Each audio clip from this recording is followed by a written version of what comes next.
பாருங்க எவ்வளோ முறுமுறுன்னு இருக்குது. சத்தம் எவ்வளோ சத்தம் வருது. எப்படி அப்படியே நல்லா மொறுமொறுப்பாக இருக்கும் சாப்பிட்றதுக்கும். வாங்க இது எப்படி செய்யறதுன்னு பார்க்கலாம். உருளைக்கிழங்குல சில்லி போடலாம். இப்போ சீவி தண்ணியில் போட்டுணும்னா கிழங்கெல்லாம் செவந்து போயிடும். இப்போ நாம் கட் பண்ணிக்கலாம்.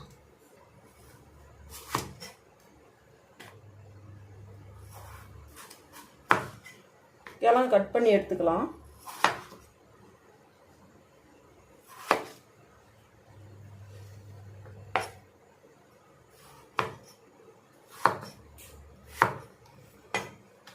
பாருங்க கத்து பெருசு நல்லா கட் பண்ணி எல்லாம் பொடியே கட் பண்ணி எடுத்துடலாம். எல்லா கிழங்கையுமே கட் பண்ணி தண்ணியில் எடுத்து போட்டுடணும். இல்லைன்னா எல்லாம் கருத்து போயிடும் கிழங்கு. பாருங்க எல்லாம் கட் பண்ணி எடுத்தாச்சு. இப்போ நாம் வேவிச்சு எடுத்துக்கலாம். இப்போ நம்ம வேவிச்சு எடுத்துக்கலாம். இப்போ உப்பு போட்டுடலாம். அதிகமாக வேக வைக்கக்கூடாது. ஒரு அரை வேக்காடு வெந்தாலே போதும். பாதி வேக்காடு வெந்தாலே போதும். அதிகமாக வெந்துட்டா நம்ம மசாலாலாம் கலக்க முடியாது. இப்படி குத்தி பார்த்தாலே தெரிய முடியும். இறங்கினாலே பாதி வேக்காடு வெந்துருச்சுன்னு அர்த்தம். இப்போ நம்ம வேவிச்சு கிழங்கு இதில் போட்டுக்கலாம். கொஞ்சம் ஆறட்டும். கறி மசாலா அரை ஸ்பூனு, சிக்கன் மசாலா அரை ஸ்பூனு, மல்லித்தூள் ஒரு ஸ்பூனு, காரத்துக்கு ஏற்ற மிளகாத்தூள் 1/4 ஸ்பூன் போடலாம், மஞ்சத்தூள் தேவையான அளவு. கிழங்கு உப்பு போட்டிருக்கிறோம், அதனால கொஞ்சமாக மசாலாவுக்கு மட்டும் உப்பு போடலாம். 4 பல்லு பூண்டு அப்படி துருவி விட்டுக்கலாம். ஒரு துண்டு இஞ்சி துருவி விட்டுடலாம். இதெல்லாம் கலந்து விட்டுறலாம். மிளகுத்தூள் கொஞ்சம்,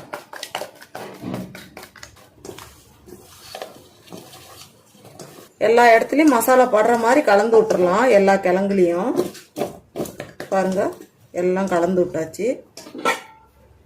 மைதா மாவு 2 ஸ்பூனு, கால்பா மாவு 2 ஸ்பூனு, அரிசி மாவு 2 ஸ்பூனு. இதெல்லாம் சேர்த்து நல்லா கலந்து விடலாம். கொஞ்சமாக தண்ணி ஊற்றி பிசைஞ்சு எடுத்துக்கலாம். கொஞ்சம் கொஞ்சமாக தண்ணி ஊற்றணும், அதிகமாக போயிட போகுது. பாருங்க எல்லாம் கலந்தாச்சு. ஒரு 10 நிமிஷம் அப்படியே ஊறட்டும். எண்ணெய் காஞ்சிருச்சு, நம்ம பொரிச்சு எடுத்துக்கலாம்.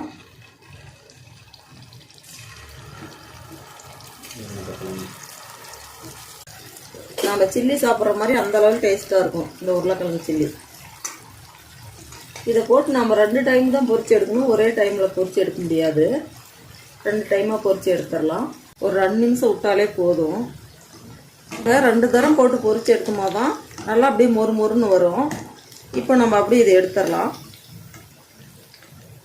பாருங்க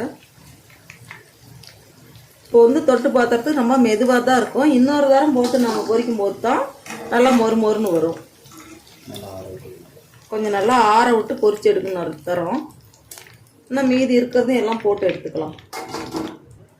பாருங்க மீடியமாக வச்சு இப்போ 2வது டைம் பொரிச்சு எடுத்துக்கலாம். ஆற வச்சு தான் பொரிக்கணும். பொரிச்சு எடுத்துக்கலாம். இப்போ எண்ணெயும் சூடு கம்மியாக தான் இருக்குது. பாருங்க இப்போ போட்டு பொரிச்சு எடுக்கும்போது நல்லா மொறுமொறுப்பு வந்துடும். சாப்பிட்றதுக்கு நல்லாவும் இருக்கும்.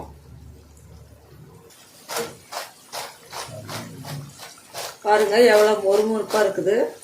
பார்க்கறதுக்கு அப்படி சிக்கன் போலவே இருக்குது. இப்பெல்லாம் எடுத்துடலாம்.